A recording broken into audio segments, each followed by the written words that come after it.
the infinitive. All right, what is an infinitive verb? Basically, it's the form of a verb before it is conjugated. It has no indication of tense nor any reference to a person doing the action. So in Spanish, all infinitives end in either AR, ER, or IR. Like this, hablar, comer, vivir. Those are all infinitive verbs. And in English, infinitives are indicated by to and then the verb in its most basic form. To speak, to eat, to live. So conjugation, that's the next step we're going to look at. To conjugate a verb, there are a few steps. If you want to read what conjugation is in English, feel free to pause the video and read this blurb.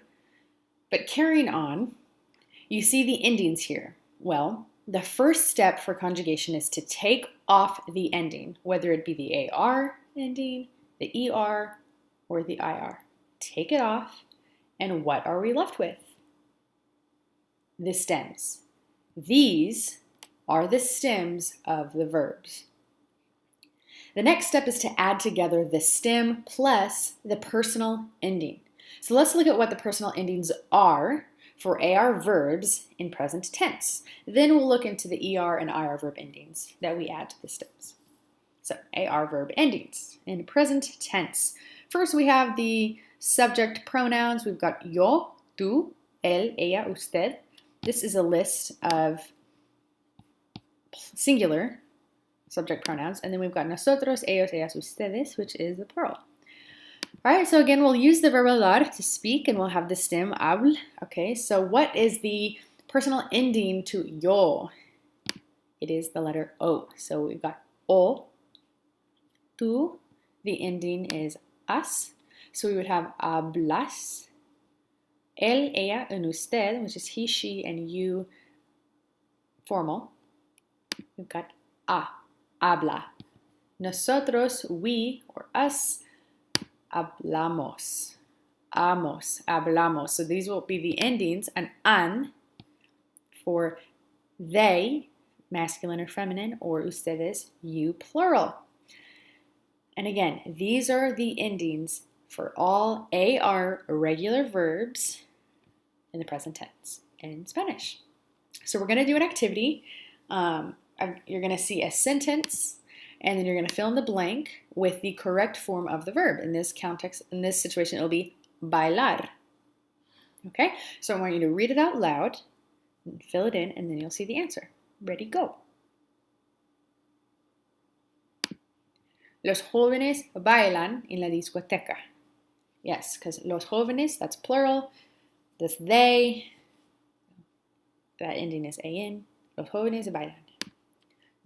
Fill in the blank with the correct form of the verb estudiar. Yo estudio español.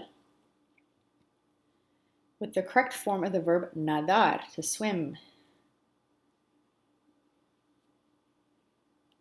Nosotros nadamos en el mar. Now fill in the blank with the correct form of the verb regresar, to return to a place.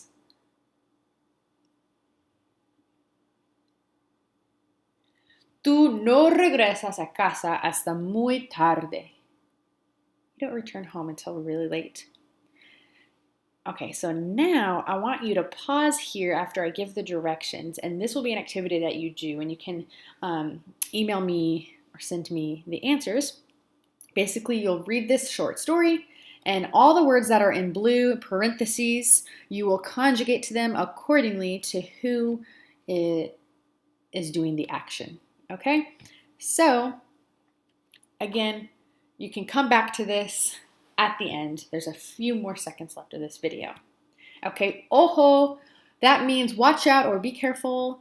Hablo can have 3 different English equivalents. Okay, I speak, I am speaking, I will speak. It's tempting to assume that when you hear someone say, for example, ella habla con su mamá. that you think it means she speaks with her mom on a general basis, or she has a good relationship with her mom because they talk. But the present tense, okay, in Spanish is a little more broad. Okay, so however, it can also mean she's talking to her mom right now. Now, Spanish does have present progressive type of conjugation, just like in English, with the verb to be and the ing verb to specify an action happening literally right now. But imagine a scenario where you have a child who wants to invite her friend over to play, okay? You give her permission, and your child calls her friend to invite her over, okay? Then 15 minutes pass, you might ask, hey, where's Julia?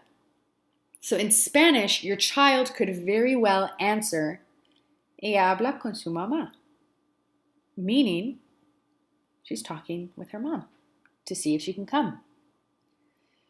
Okay, so that was a present progressive, an action in progress. Okay, but it was used in present tense. Okay, let's look at another example. Regreso a casa a las 8:30. So in English, this would mean that every day you get home at 8:30, perhaps, like after work or errands, etc. However, let's look at it as the near future action. Okay, you're at the grocery store, your spouse gives you a call, asking when you'll get home. You can reply, regreso a casa a las 8:30, meaning you will return home then. Yes, there are verb forms in Spanish that you can speak in the future tense, two ways in fact, like I am going to speak or I will speak. But it's important to be able to recognize that present tense in Spanish can mean all three of these concepts depending on the context. Very last example, te aviso. Very, very, very common phrase. Te aviso meaning I will let you know. Avisar, to let know. So we can be talking about something and I need to get some more information to let you know, and I say te aviso, which in English we would say I'll let you know, meaning in the future I'll let you know. Spanish, you can use that present tense, meaning same thing, I'll let you know, but they use it in present tense, te aviso. So, in conclusion, let's look at these verb endings one last time. So I want you to say them out loud, okay, before it comes up. Yo, we're going to say the word hablo with the ending together. Yo hablo. Tú hablas. Él, ella, usted habla. Nosotros hablamos. Ellos, ellas, ustedes hablan. Muy bien, no te olvides. Don't forget to go back to this page and answer those and conjugate those verbs for me. And as always, buena suerte.